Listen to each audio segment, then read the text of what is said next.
사도행전 1장 1절부터 3절입니다.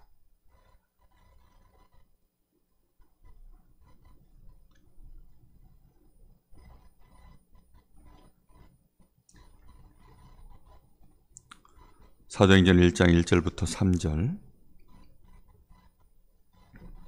우리 세 절을 합독하겠습니다. 데오빌로여, 내가 먼저 쓴 글에는 물은 예수께서 행하시며 가르치시기를 시작하심부터 그가 택하신 사도들에게 성령으로 명하시고 승천하신 날까지의 일을 기록하였노라. 그가 고난받은 후에 또한 그들에게 확실한 많은 증거로 친히 살아계심을 나타내사 40일 동안 그들에게 보이시며 하나님 나라의 일을 말씀하시니라. 아멘. 우리가 오직 그리스도, 이 은혜 안으로 실제 들어가지면 그때부터 우리 자신에게 많은 변화가 일어나게 되어 있습니다. 일단 다른 사람과 내가 원네스 될 수 있는 우리의 중심이 일어나기 시작합니다. 다른 사람하고 내가 원네스가 된다. 우리가 한 남자와 한 여자가 만나서 결혼을 하는 것 외에는 그런 일이 일어나는 것이 쉽지가 않습니다. 교회 안에서 우리가 신앙생활을 같이 해도 그런 원네스는 불가능한 겁니다. 그런데 우리가 그리스도 안에 있게 되어지면 내가 받은 구원의 축복이 무엇인지를 진짜 알게 되어 있습니다.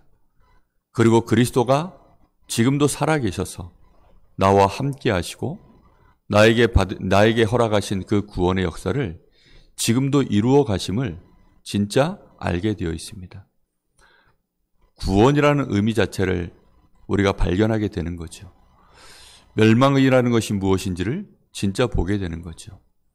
그리스도 한 분으로 우리의 평생 사는 동안에 감사할 수밖에 없는 그 이유들이 계속 나오게 되어 있습니다. 그리고 그리스도 한 분으로 내 인생의 모든 문제들을 계속해서 해결받는 그런 증거들이 일어나게 되어 있습니다. 그래서 그리스도가 정말 완전한 것이구나, 충분하구나, 그리스도가 모든 것이구나, 정말 모든 문제 해결 맞구나, 점점 우리가 그리스도께 집중되어지는 그런 은혜 속으로 들어가지면 그때부터 우리에게는 자연스럽게 미션이라는 것이 이렇게 형성이 되어집니다. 이 복음을 모든 사람이 듣도록 정말 만들어야 되겠구나. 그게 미션이거든요. 내 마음속에 그 생각이 안 올라오는 것은 그리스도를 모르는 사람입니다. 멸망이 뭔지, 구원이 뭔지 그 은혜를 실제로 내가 체험 못한 사람입니다. 그리스도를 정말 알았다는 말은 내가 받은 구원이 무엇인지를 알았다는 말이거든요. 지금 멸망 상태에 있는 사람들이 뭔지 보여진다는 거거든요. 미션이 나와져야만 그제서야 우리에게 만들어져 가는 게 있어요. 그게 세계관입니다. 정말 내 속에 미션이 있어야만 세계관이라는 게 만들어지는 거예요. 세계관이라는 것이 뭘까요? 쉽게 설명하면 이런 겁니다. 내가 지금 어디 편이냐? 내가 지금 어느 쪽에 내가 속해 있느냐? 미션이 만들어지면 그게 되거든요. 한국과 일본이 축구를 하는데 한일전 내가 축구에 전혀 관심이 없어요. 그러면 한국과 축구가 일본하고 붙어도, 축구가 붙어도 우리는 그 결과에 대해서 아무 관심이 없게 되어집니다. 일본이 이기든지 말든지, 한국이 이기든지 말든지, 그냥 뭐 한국이 이기면 좋겠지, 뭐 이런 수준 돼버리겠죠. 뭐 야구가 뭐 어떻게 되든지 말든지. 그런데 예를 들어서 야구와 관련되어 있는 우리 지민이 부모님은 어떨까요? 그러면요, 거기에는 이제 기아 타이거즈와 많은 것들이 연결되어져 갈 겁니다. 그래서 응원을 하겠지요. 기아 이기라고. 그 자체가 세계관입니다. 기아라고 하는 것에 자기의 마음과 생각이 소속돼 버리는 거예요. 우리가 그리스도 안에서 정말로 내가 하나님 앞에 이 어마어마한 축복을 받았구나. 이 축복을 저 사람도 꼭 알도록 만들어야 되겠구나. 이 축복, 이 그리스도를 몰라서 지금도 멸망 속에 있는 사람들이 보여지면 그게 저 흑암의 나라, 사단의 나라, 저 죄악의 나라, 저주의 나라, 멸망의 나라, 저 지옥의 배경, 그 속에 이 사람들이 들어가 있구나. 그게 보여지는 거예요. 이 땅에 있는 모든 사람이 나의 눈에 전도 대상자들로 이렇게 발견되어집니다.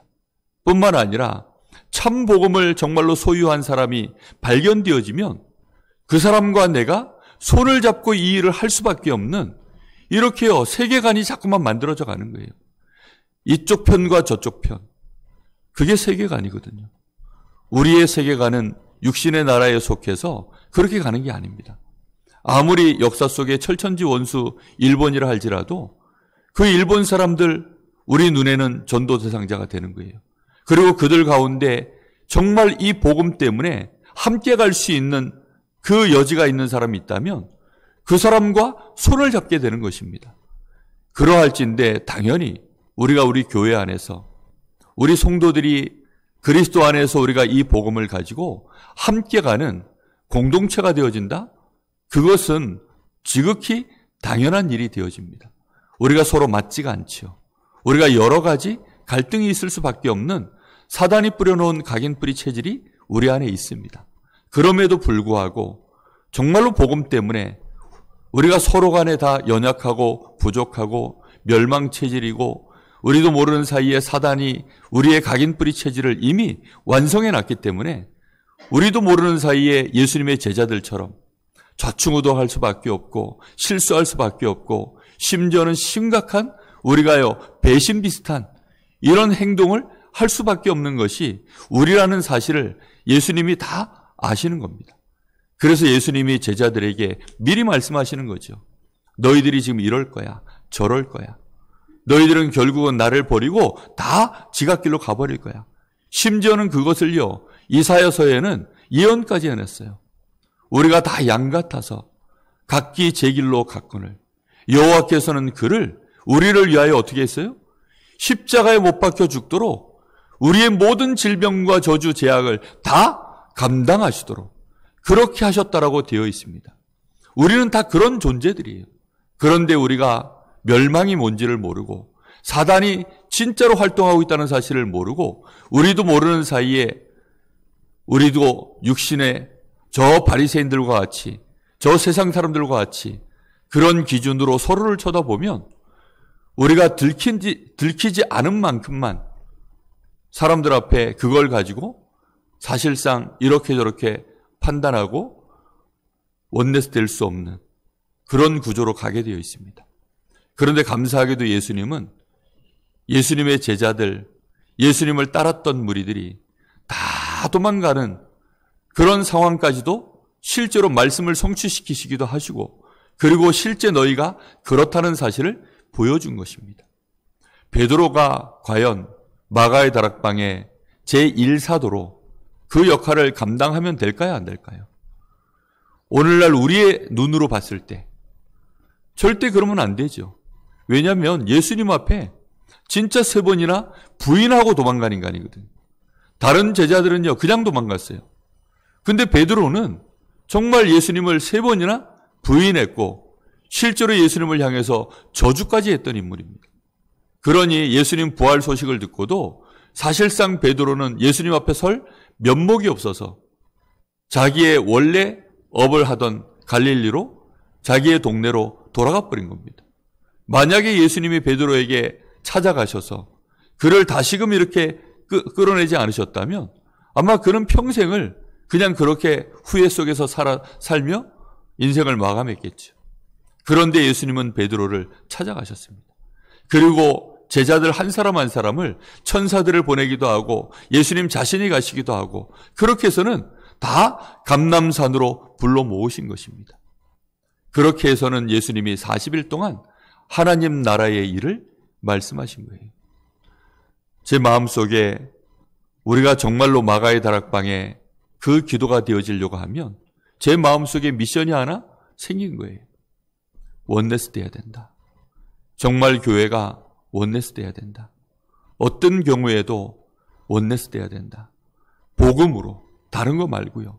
복음 때문에, 복음 안에서 우리가 그리스도 때문에 우리가 말씀은 늘 듣잖아요. 복음은 살리는 거다. 복음은 섬기는 거다. 복음은 기다려주는 거다. 복음은 정말로 치유하는 것이다. 복음이 그거거든요. 우리가 오직 복음 때문에 서로를 수용하고 초월하고 복음 때문에 우리가 정말 많은 부분들에 원네스 되어져 갈 수밖에 없는 그런 은혜가 임해야 됩니다. 왜냐? 우리는 한편입니다. 그리스도 안에서 우리는 영원히 하나님 나라 천국에 가면 실제 영원히 봐야 될 얼굴들이에요. 그때 가서 원네스 되지 마시고 지금 여기에서 우리가 원네스를 이루어가는 것입니다. 하나님은 이번 40일 저희가 새벽 예배를 시작하면서 제 마음속에 주신 답이에요. 원네스를 이루어야 되겠구나. 하나님이 어떤 경우에도 먼저 원네스 되어지기를 원합니다. 저 부산 임마누엘 교회가 동삼 제일교회 시절일 때 정말로 전도운동이 일어나니까 사단이 어떻게 합니까?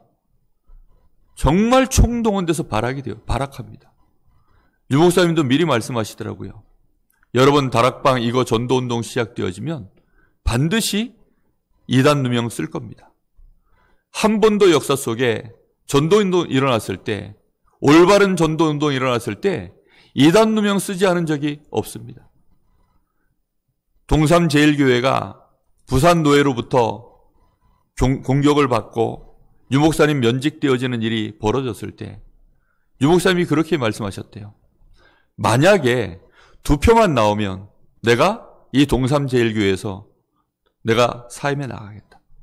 반대표 2표만 나오면 한 표는 정말 영적 문제 심각한 사람이 있을 수 있으니까 그 한 표는 어떻게 못하겠고 2표만 나오면 내가 사임하겠다. 우리는 정말 그렇게 하겠다.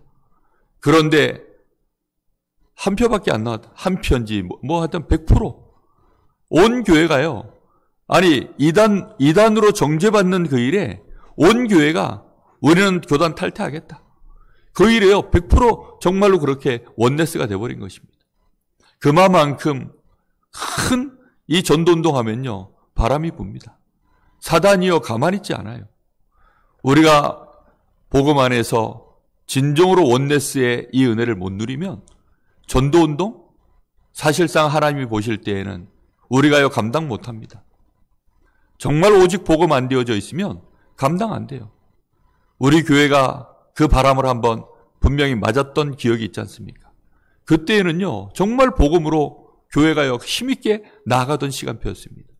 그때는 하나님이 막 우리 교회에 사람들을 보내기 시작했어요. 그래서 어느덧 교회가 꽉 채워져서 2부 예배 들어야 되는 거 아니냐 이런 얘기들이 있었습니다. 그럴 만큼요. 하나님이 막 보내시는 거예요. 그런데 어느 순간인가 이게요. 그 시간표가 뭐든지 시간표는 또 그 다음 시간표가 있거든요.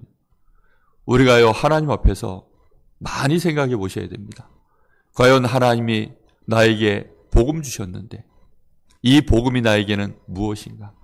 하나님의 나라 천국에 대하여 우리 마태복음 13장에 첫 번째 비유가 뭐였죠? 씨 뿌리는 비유였습니다.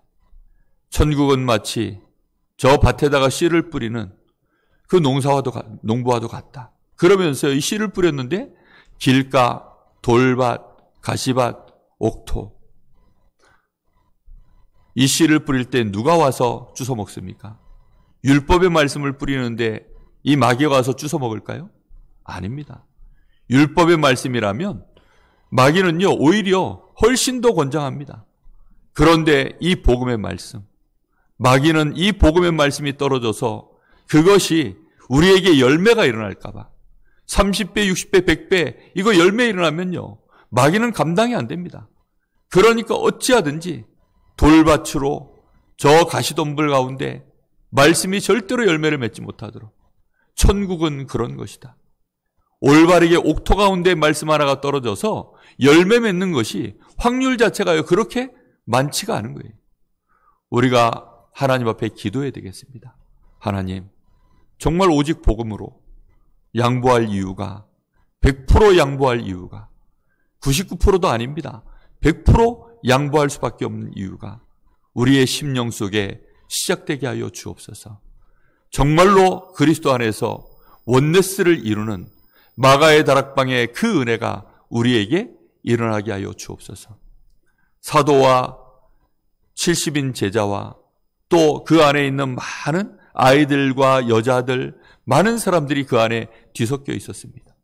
그럼에도 불구하고 이 사람들이 한 열흘을 완전히 집중하여 기도할 수밖에 없는 그 마가의 다락방에 그 자리에 가는 것이 40일 감람산 그 시간표를 통과하고 난 이유입니다.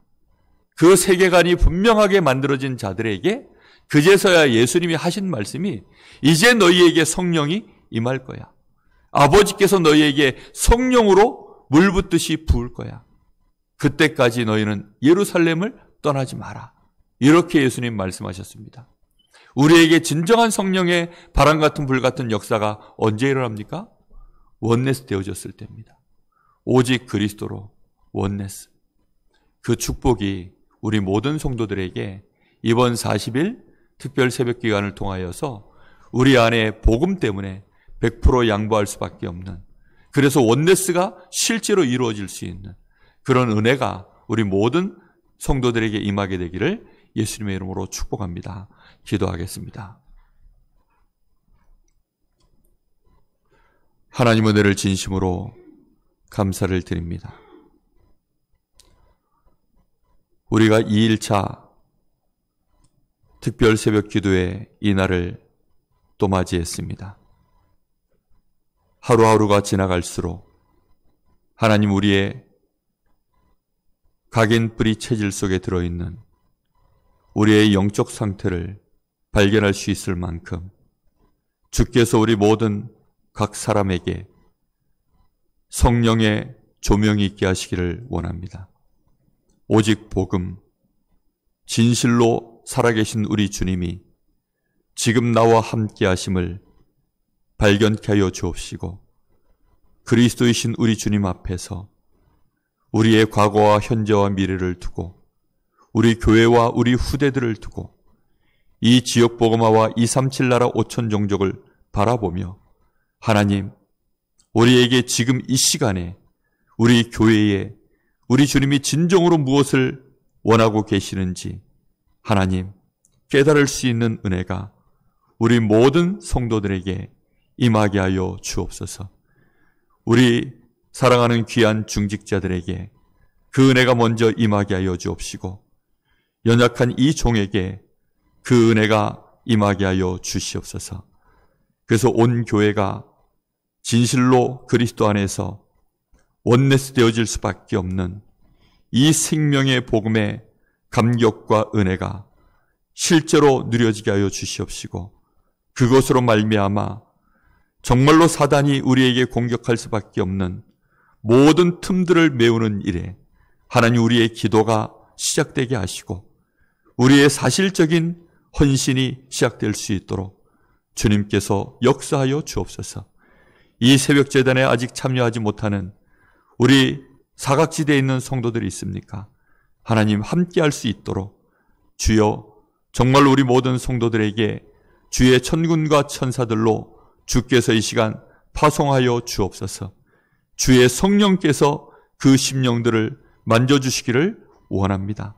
그래서 하나님, 우리가 이 40일 새벽 제단을 쌓은 이후에 교회가 정말로 보이지 않는 영적인 흐름이 사실적으로 일어나기를 소원합니다. 흑암 권세가 무너지며 온 성도들이 그리스도 안에서 사랑하며 섬기며 원네스할 수밖에 없는 그런 축복이 시작되게 하옵소서.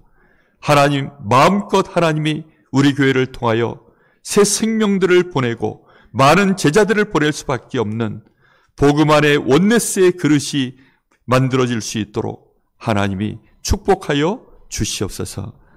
지금은 우리 주 예수 그리스도의 은혜와 우리 아버지 하나님의 크신 사랑하심과 성령의 역사하심이 오늘도 주의 전에 나와 오직 그리스도 안에서 나에게 주신 생명과 이 생명으로 연합되어진 교회 안에 참된 원네스를 누리기를 원하며 그 일에 증인되기를 원하며 지역과 237 나라 살릴 우리 사랑하는 귀한 하나님의 자녀들, 우리 모든 성도들 머리 위에 이제와 영원토록 함께 계실지어다. 아멘.